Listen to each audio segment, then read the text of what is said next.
Kapatid, ano pa bang hindi kaya ng ChatGPT? Hmm.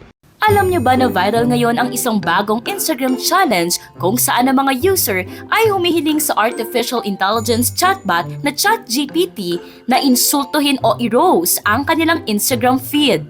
Ito ang challenge na Ask ChatGPT to roast your feed in one paragraph.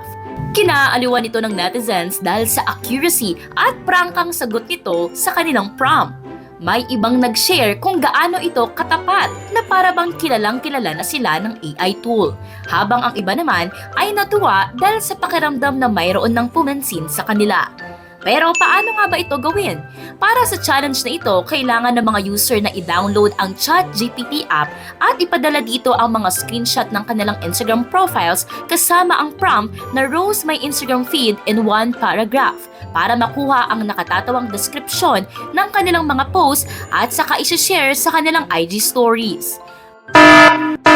Pero wait kapatid, hinay-hinay lang dahil may ilang nababahala sa trend na ito. Anila, maaari umanong magdulot ito ng data theft dahil sa posibilidad na gamitin ng AI ang mga larawan na isinusumite ng mga tao para sa data scraping.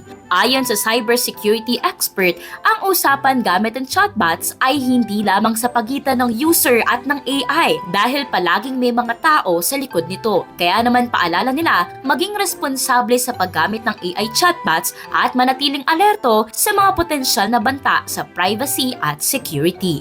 Para maging updated sa mga trending story, mag-follow at mag-subscribe sa social media pages ng News 5.